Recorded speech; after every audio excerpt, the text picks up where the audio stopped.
I wanted to make sure that we have both Achilles and Odysseus in a scene of salvation. Here, Odysseus isn't saving, he is being saved. But what is salvation? And the savior is this female hero, Ino, Right. otherwise known as the White Goddess. Exactly. Yep. But here you see both her hero side and her goddess side. Okay. I call it Winkler's Law, named after Daniela Winkler, who shows that wherever in Homeric poetry a female character is described with beautiful ankles, that character is about to save a male character. Wow. And that's certainly happening. That happens here. Yep. Yep. And, you know, the term beautiful ankles of and by itself means not much, Right. except that she's a great dancer. Right. I think that's the focus. That's the focus. Yeah. But it turns out that there is It's this a trigger. there's this world of association, and sometimes words have even deeper meanings than what they simply mean out of context. Right. And there she is, the White Goddess, and there's a description how she had been immortal before, and now she is an immortal, so she's been immortalized. So you see her in the phase where a cult hero can really be an agent of salvation, and that's what she's doing. And she's doing this at a moment when Odysseus is described as lost at sea. Yes. Isn't that beautiful? Beautiful. Yeah. And suffering pains, which is what we saw already at the very beginning of the Odyssey. That's Right. the Odyssey theme with the lowercase o, if you like. Right. And the fact that she appears as a winged diving bird is itself a very complex symbol, which our colleague Olga Levaniuk has written beautifully about.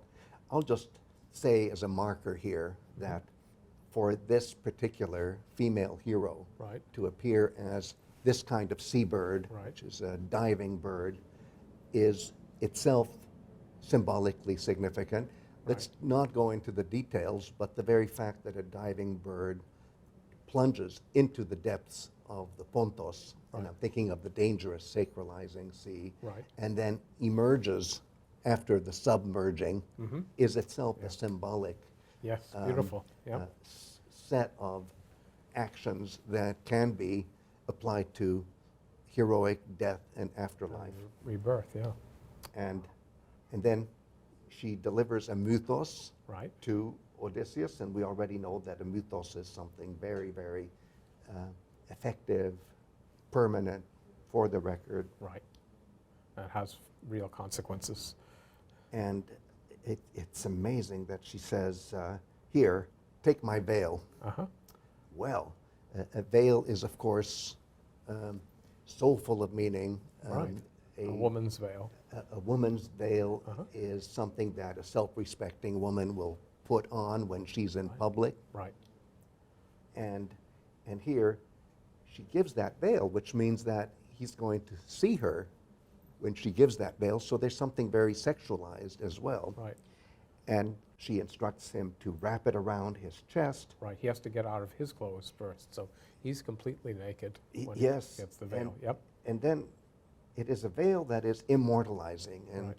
I can't stress enough that ambroton is not immortal, it's immortalizing. It's an Right. agency. Right. And somehow this veil is the key to the salvation of Odysseus. Yes. Exactly. But then, just to keep that sexualized dimension in play, she does say, okay, after you're saved, Right. make sure you look the other way and throw Throw it it back back. to the sea. Exactly. And I'll pick it up. Right. It doesn't say how, Right. but I'll pick it up. But you So can't see her without. He can't see her again without the veil. Either. it's just all there. Yep, The yep. mystery of it, Yep. tied in with the mystique of female sexuality, which is here ratcheted up because she's now the White Goddess. She's divine. Right.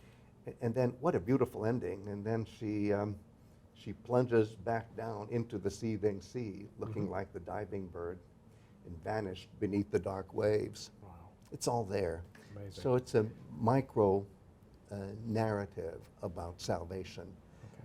And as many other times in the Odyssey, the symbolic value is there for us to read out of the text. Okay.